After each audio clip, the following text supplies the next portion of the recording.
प्रभाव एक अंग से दूसरे अंग में संक्रमित हो सकते हैं और जिससे कि समस्त अंग एक अंतःनिर्भर समूह में बंध जाते हैं। नमस्कार प्रिय विद्यार्थियों, आप लोगों का कीर्तिमान एकेडमी ऑफिशियल यूट्यूब चैनल पर बच्चों बहुत बहुत स्वागत है। आज मैं लेकर आई हूँ आप लोगों के लिए लेकर समाज शास्त्र में महत्वपूर्ण तथ्यों के साथ बच्चों चार्ल्स कोले को हम लोग देखेंगे। यानी चार्ल्स कोले ने जितने भी महत्वपूर्ण तथ्यों को दिया जहाँ से प्रश्न बनते हैं, मैंने एक भी पॉइंट को नहीं छोड़ा बच्चों। इकट्ठा करके कम समय में ज़्यादा रिवीजन करने का समय मिलेगा बच्चों। तो इस महत्वपूर्ण तथ्य को जरूर से जरूर देखिएगा और बार बार देखिएगा ताकि चार्ल्स कोले से एक भी प्रश्न आपका छूटने ना पाए। तो चलिए बिना देर के हुए हम लोग शुरू करते हैं चार्ल्स कोले के महत्वपूर्ण तथ्य। बच्चों, इन्होंने क्या क्या दिया है? सावयवी एकता की अवधारणा कोले की महत्वपूर्ण देन है बच्चों। वहीं चार्ल्स कोले ने सावयवी शब्द का इस अर्थ में प्रयोग किया है कि प्रभाव एक अंग से दूसरे अंग में संक्रमित हो सकते हैं और जिससे कि समस्त अंग एक अंतःनिर्भर समूह में बंध जाते हैं। वहीं चार्ल्स कोले के अनुसार व्यक्ति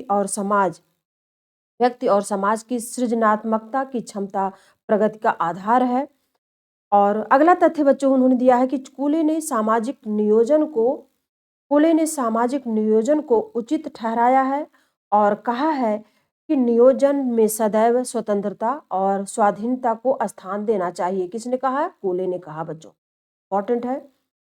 वहीं फुले ने आत्म की सामाजिक विकास की धारणा फुले के मनोवैज्ञानिक समाजशास्त्र को केंद्रीय मूल विषय माना है। वहीं अगले पॉइंट में उन्होंने दिया कि चार्ल्स फुले सामान्य निरीक्षण करने तथा अपने बच्चों का अध्ययन करने के बाद इस निष्कर्ष पर पहुंचा है कि आत्म के ज्ञान में कल्पना का अत्यधिक महत्व होता है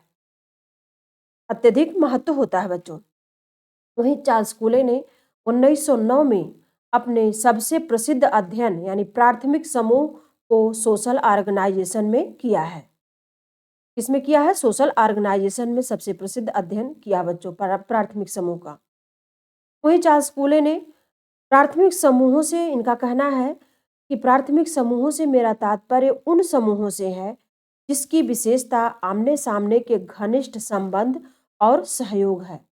इस प्रकार के समूह अनेक अर्थों में प्राथमिक होते हैं और वह भी मुख्यतः इस अर्थ में कि व्यक्ति के सामाजिक स्वभाव व आदर्शों के निर्माण में वे मूलभूत होते हैं। यह चार्ल्स कोले के अनुसार बच्चों है।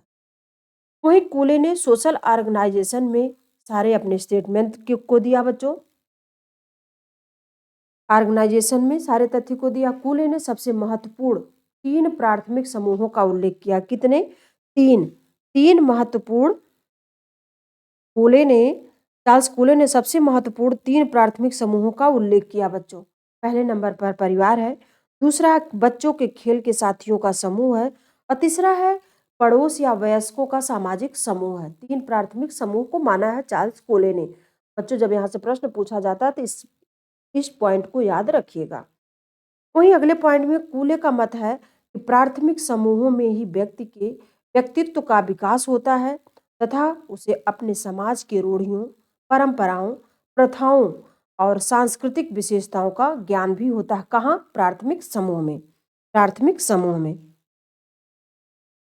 वहीं कोले के अनुसार प्राथमिक समूह मानवीकरण करने वाले एक शक्तिशाली एजेंट होते बच्चों। क्या होते हैं? कोले के अनुसार प्राथमिक समूह मानवीकरण करने वाले एक शक्तिशाली एजेंट होते हैं बच्चों।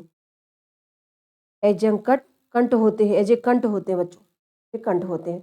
तो ये था कोले से संबंधित महत्वपूर्ण तथ्य था बच्चों। आप लोग इसको देखिए, पढ़िए और ध्यान से पढ़िए ताकि कोले से पूछे हुए प्रश्न एक भी आपका छूटने न पाए। और आप बच्चों इसको पढ़ते रहिए, स्वस्थ रहिए। मैं बीच बीच में इसी तरह कंटेंट लेके आती रहूँगी, आप लेके, ये बहुत ही इंपॉर्टेंट होगा। ठीक बच्चों, नमस्कार।